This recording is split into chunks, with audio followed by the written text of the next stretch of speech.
Class 12th board exam 2024 में पूर्ण अंक प्राप्त करने के लिए यह महत्वपूर्ण प्रश्नों की श्रृंखला है। इसमें हम वितान भाग 2 का अध्ययन करेंगे। वितान भाग 2 से कुल मिला के 7 प्रश्न पूछे जाएंगे, 7 नंबर के प्रश्न पूछे जाएंगे, जिसमें 5 नंबर के वस्तुनिष्ठ प्रश्न होंगे और 2 नंबर का एक प्रश्न होगा। तो आप समझ लीजिए कि इसमें सर्वाधिक वस्तुनिष्ठ प्रश्न पूछे जाएंगे। तो हम लोग महत्वपूर्ण वस्तुनिष्ठ प्रश्नों का अध्ययन करते हैं। बच्चों, ये सभी प्रश्न बहुत ही महत्वपूर्ण हैं। ये मध्य प्रदेश माध्यमिक शिक्षा मंडल द्वारा जारी प्रश्न बैंक पर आधारित हैं। चलिए, पहला प्रश्न यह है, सिल्वर बैंडिंग पाठ के लेखक हैं। सिल्वर बैंडिंग पाठ के लेखक कौन है? आ है मनोहर वर्मा, बा है मनोहर श्याम जोशी, सा है श्याम मनोहर जोशी, दा है फणीश्वरनाथ रेणु। इसका उत्तर होगा मनोहर श्याम जोशी। याद रखिएगा आप सब लोग। प्रश्न नंबर 2 है, यशोधर बाबू अपना आदर्श मानते थे। बताइए किसको मानते थे यशोधर बाबू अपना आदर्श? आप विचार करिए। पहला है अपने साले को, बा है अपनी पत्नी को, सा है भूषण को, दा है किसनदा को। इसका उत्तर होगा दा, किसनदा को। यशोधर बाबू मूलतः रहने वाले थे। यशोधर बाबू मूलतः कहाँ के रहने वाले थे? दिल्ली के, आगरा के, कुमायूं के, आगरा के, कहाँ के? इसका उत्तर होगा कुमायूं के। यशोधर बाबू सर्वप्रथम किस पद पर नियुक्त हुए? यशोधर बाबू सर्वप्रथम किस पद पर नियुक्त हुए? बताइए। यशोधर बाबू सर्वप्रथम वाय सर्विस के पद पर नियुक्त हुए थे। यशोधर का पूरा नाम है, यशोधर का पूरा नाम है वाई.डी. पंत। इसका उत्तर होगा सा नंबर, वाई.डी. पंत। प्रश्न नंबर 6 है, लेखक ने यशोधर बाबू को किसनदा का कौन सा पुत्र कहा है? लेखक ने यशोधर बाबू को क्या कहा है? विचार करिए। आ है मानस पुत्र, बा है दत्तक पुत्र, सा है नाजायज पुत्र, दा है पुत्र। क्या लेखक ने यशोधर बाबू को कहा है? बताइए। आ नंबर सही है इसका, मानस पुत्र। प्रश्न नंबर 7, यशोधर बाबू किस तरह के जीवन के पक्षधर थे? यशोधर बाबू किस तरह के जीवन के पक्षधर थे? उत्तर इसका क्या होगा?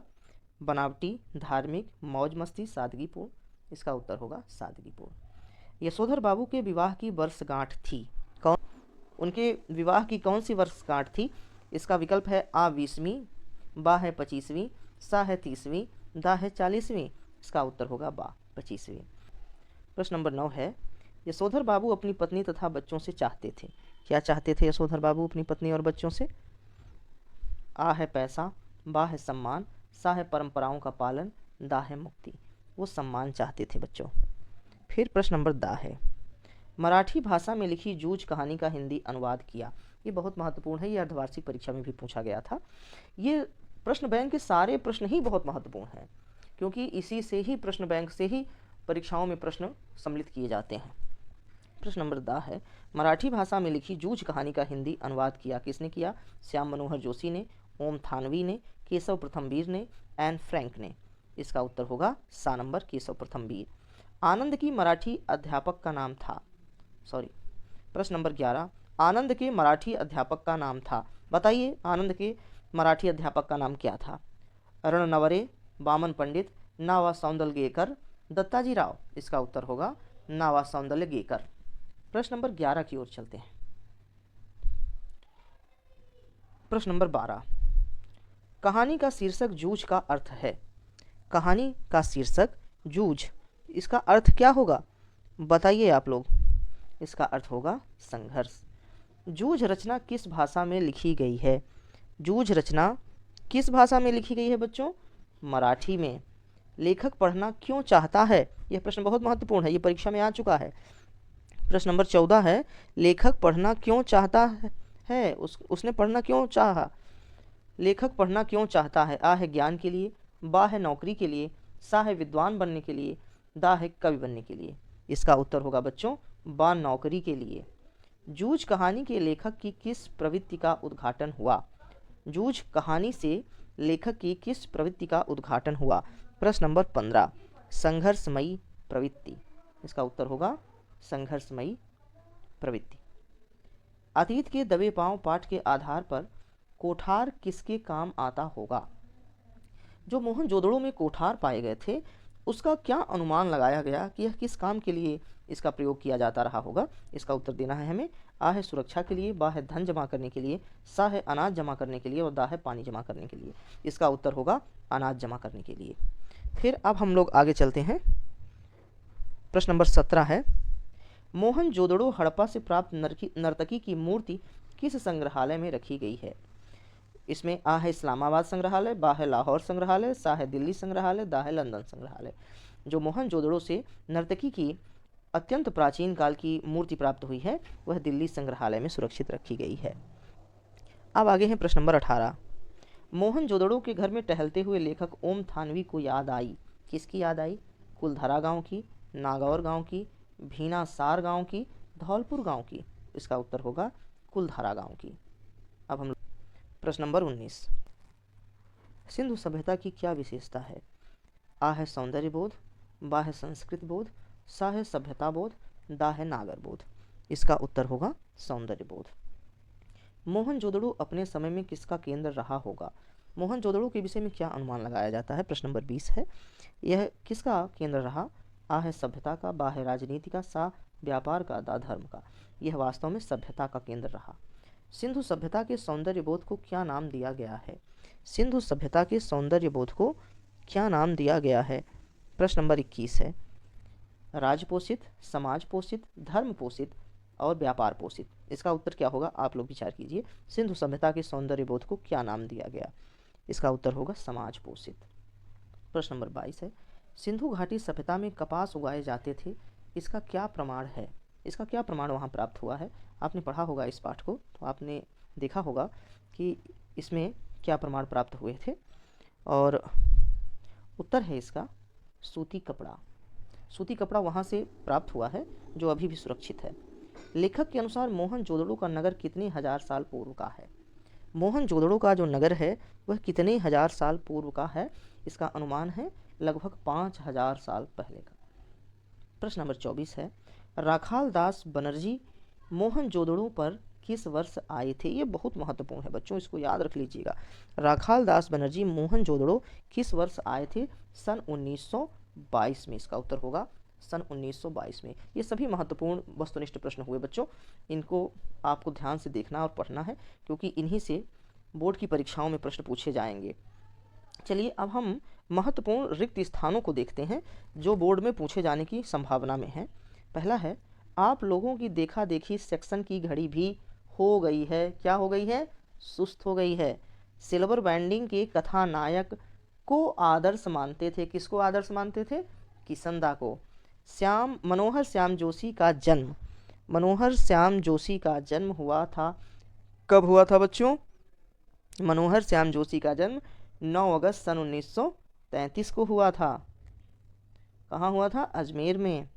किसनदा ने यशोधर बाबू को उधार भी दिए। कितना रुपया उधार दिया था किसनदा ने यशोधर बाबू को? 50 रुपए। सिल्वर बैंडिंग में भूषण ने अपने पिता को उपहार में दिया। उपहार में भूषण ने क्या दिया था पिताजी को? ऊनी ड्रेसिंग गाउन।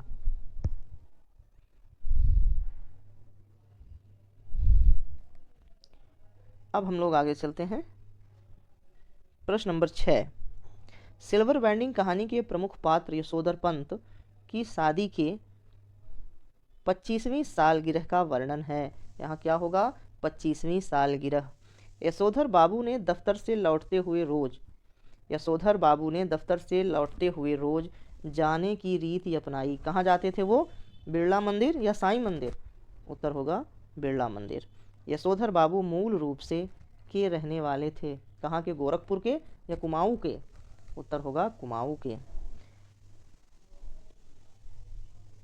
दिनमान साप्ताहिक हिंदुस्तान पत्रिका के संपादक जोशी जी का निधन को हृदय गति रुक जाने से हुआ। कब हुआ था जोशी जी का निधन? 30 मार्च 2006। यशोधर बाबू का तीसरा बेटा स्कॉलरशिप लेकर चला गया। कहाँ चला गया था? अमेरिका। लेखक आनंद यादव की मां धूप में थाप रही थी। क्या थाप रही थी बच्चों? कंडे। सौंदालगेकर भाषा के शिक्षक थे। सौंदालगेकर किस भाषा के शिक्षक थे? अंग्रेजी या मराठी? उत्तर होगा मराठी। आनंद यादव का पूरा नाम था। आनंद यादव का पूरा नाम क्या था बच्चों? आनंद रतन यादव। उत्तर होगा आनंद रतन यादव। जूझ कहानी लड़ते जूझते किसान मजदूरों के संघर्ष की झांकी है। उत्तर होगा संघर्ष। जूझ कहानी में लेखक के घर कोल्हू के बाद शुरू होता था। किसके बाद लेखक के घर में कोल्हू शुरू होता था बच्चों? जिसमें ईख पेरी जाती थी, वह दिवाली के बाद शुरू होता था। देसाई के बाड़े का बुलावा दादा के लिए सम्मान की बात थी। किसकी बात थी? सम्मान की बात थी। जूझ कहानी में लेखक अध्यापक की प्रेरणा से कवि बन गया। किस अध्यापक की प्रेरणा से?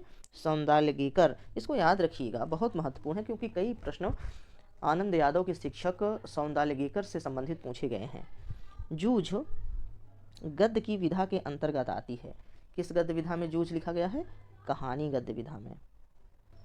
अगला प्रश्न है, मंत्री मास्टर पढ़ाते थे। मंत्री मास्टर क्या पढ़ाते थे बच्चों? गणित पढ़ाते थे। शर्त के अनुसार पाठशाला जाने से पहले आनंदा को सवेरे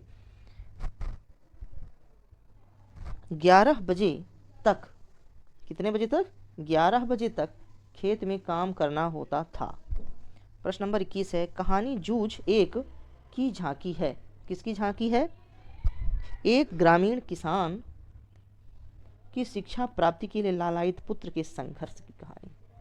यह किसकी झांकी है? एक ग्रामीण किसान की शिक्षा प्राप्ति के लिए लालायित पुत्र के संघर्ष की।